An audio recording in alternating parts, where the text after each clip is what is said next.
On ne couche pas avec un prophète ou un pasteur pour ta délivrance. On ne fixe pas un montant pour avoir la délivrance. Bien-aimé, bonjour ou bonsoir, tout dépend de l'heure que tu es tombé sur cette vidéo. J'ai reçu beaucoup de messages de gens qui m'ont appelé pour me dire, papa, voilà, j'ai été harcelé par un homme de Dieu. Je suis allé voir un prophète parce que j'avais des problèmes spirituels et ce prophète-là m'a dit, Dieu lui a dit de mettre sa sémence dans mon corps pour que je puisse avoir la délivrance des maris de nuit. C'est archi faux. La Bible n'a pas écrit ça et puis les apôtres n'ont pas fait ça. Aujourd'hui, beaucoup de femmes sont des victimes. Je ne suis pas contre la délivrance. Je ne suis pas contre les offrandes. La délivrance fait partie de mon ministère. Mais je suis contre pour les mauvaises pratiques qui se font pour abuser de femmes d'autrui. J'ai reçu une fille qui est venue me voir et dit, pasteur, j'avais un problème sérieux et ce problème-là était lié par rapport aux déceptions des hommes. Mes hommes me rejetaient, les hommes me décevaient. Alors j'étais allé voir un prophète et le prophète m'a dit, tu as une sémence de mari de nuit. Alors je dois coucher avec toi pour mettre ma sémence qui est spirituelle en toi pour que tu puisses recevoir ta délivrance. Et la sœur naïve qu'elle était, elle avait accepté. Et le prophète est allé coucher avec elle dans un hôtel. Et puis la sœur elle-même a payé l'argent pour l'hôtel et le prophète est venu coucher avec elle de 17h jusqu'à 23h. Et dès qu'elle finit, le prophète demande encore l'action de grâce. Même si tu es idiote, même si tu es insensé, pas jusqu'à ce point-là. Moi, je me demande les chrétiens d'aujourd'hui. On dirait les jours où vous avez accepté Jésus-Christ comme Seigneur et Sauveur, on vous a enlevé l'intelligence. Comment est-ce qu'on peut t'inviter à faire une délivrance à l'hôtel? Il encore me dit que son propre pasteur lui a dit de faire une veille de prière avec elle. Une veille de prière à deux. Et puis, elle va avoir sa délivrance. Et le pasteur lui a attendu à minuit. Il a commencé à déshabiller la sœur et prendre sa troisième jambe pour mettre dans le cuisse de la sœur. Et le pasteur a libéré ses sémences. Bien-aimés, où va l'Église? Si nous ne prêchons pas ces choses, les hérésies vont entrer dans l'église de Dieu. On ne peut pas coucher avec un homme de Dieu sous prétexte que tu veux recevoir une délivrance. La Bible dit, vous imposerez le main sur le malade et les malades seront guéris. Autre chose, cette histoire de oindre le cerf de l'huile. Toi, tu es un homme. Tu es un homme de Dieu. Comment tu peux aller oindre une fille d'autrui de l'huile? Oindre une femme d'autrui de l'huile? Et puis, pourquoi vous voulez seulement oindre les femmes de l'huile? Pourquoi pas vous allez aussi oindre les hommes de l'huile? Seulement les femmes. Est-ce que les hommes ne sont pas envoûtés? Bien-aimés, tout ce que nous faisons est enregistré. Si la sœur a un problème, prie pour de l'huile, envoie-la elle-même d'aller oindre son huile chez lui à la maison. Et cette histoire encore de fixer le montant. Tu veux que je prie pour toi? Il faut donner une offrande pour bâtir l'hôtel, une offrande de 1 million de francs CFA, une offrande de 1500. Comme une femme qui a été escroquée aux États-Unis par un prophète qui est au Bénin. Son mari est parti et le prophète lui a dit, pour que ton mari revienne, je dois faire un travail, il faut 1500 $.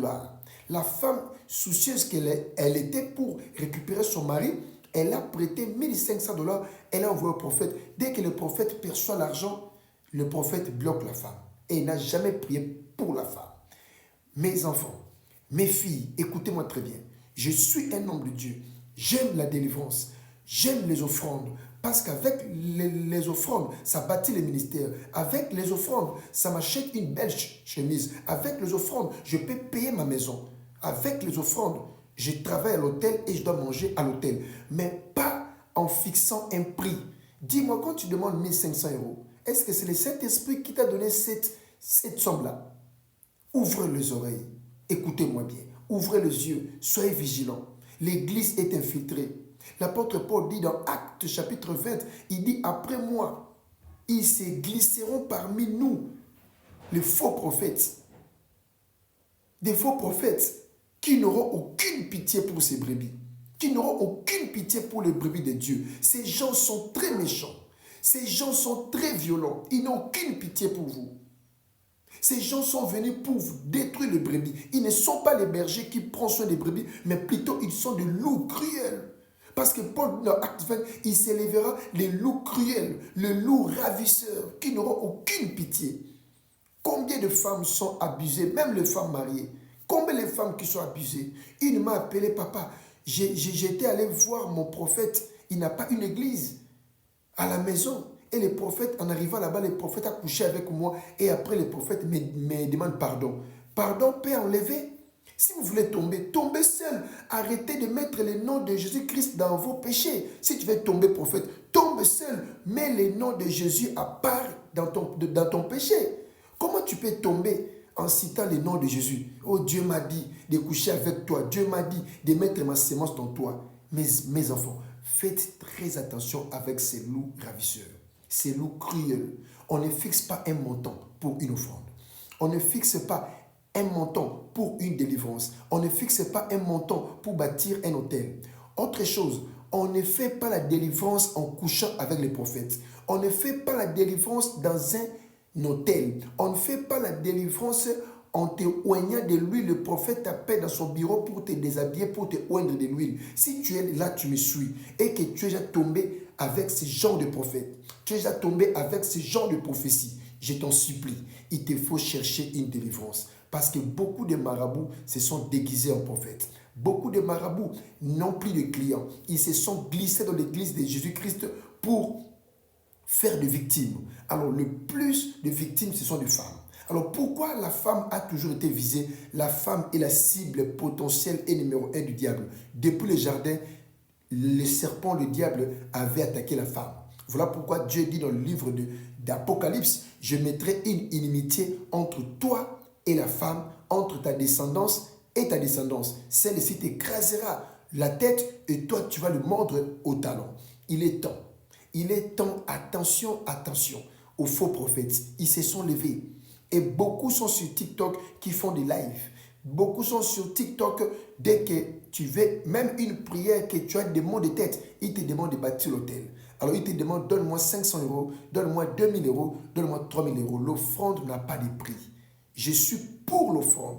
Je suis pour les actions de grâce. Je suis pour la dîme. Mais je suis contre les offrandes que lui-même, l'homme de Dieu, fixe un montant.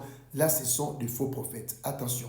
Dans les vidéos qui viendra, je vais parler sur les signes pour décortiquer un faux prophète ou bien un faux pasteur.